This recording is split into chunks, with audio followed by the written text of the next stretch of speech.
एक बार एक राजा शिकार के उद्देश्य से अपने काफिले के साथ किसी जंगल से गुजर रहा था। दूर दूर तक शिकार नजर नहीं आ रहा था। वे धीरे धीरे घनघोर जंगल में प्रवेश करते गए। अभी कुछ ही दूर गए थे कि उन्हें कुछ डाकुओं के छिपने की जगह दिखाई दी। जैसे ही वे उसके पास पहुंचे कि पास के पेड़ पर तोता बोल पड़ा, पकड़ो पकड़ो, एक राजा आ रहा है।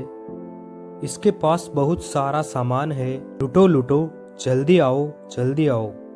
तोते की आवाज सुनकर सभी डाकू राजा की ओर, डाकुओं को अपनी ओर आते देख राजा और उसके सैनिक दौड़कर भाग खड़े हुए। भागते भागते कोसों दूर निकल गए। सामने एक बड़ा सा पेड़ दिखाई दिया। कुछ देर सुस्ताने के लिए उस पेड़ के पास चले गए। जैसे ही पेड़ के पास पहुंचे कि उस पेड़ पर बैठा तोता बोला, आओ राजन, हमारे साधु महात्मा की कुटी में आपका स्वागत है। अंदर आइए, पानी पीजिए और विश्राम कर लीजिए। तोते की इस बात को सुनकर राजा हैरत में पड़ गया और सोचने लगा कि एक ही जाति के दो प्राणियों का व्यवहार इतना अलग अलग कैसे हो सकता है। राजा को कुछ समझ नहीं आ रहा। वे तोते की बात मानकर अंदर साधु की कुटिया की ओर चला गया।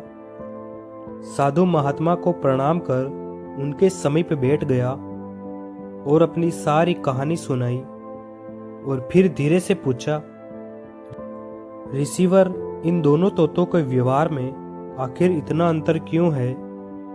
साधु महात्मा धैर्य से सारी बातें सुनी और बोले, ये कुछ नहीं राजन, बस संगति का असर है।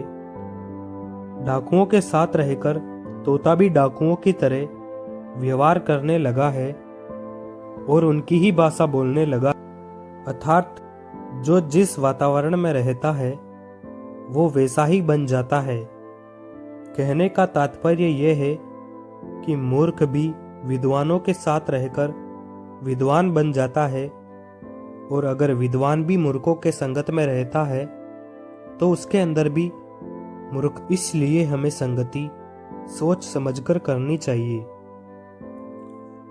दोस्तों, यह कहानी कैसी लगी हमें कमेंट करके जरूर बताइए, और ऐसी ही कहानियों के लिए हमारे चैनल के साथ जुड़े रहे। धन्यवाद।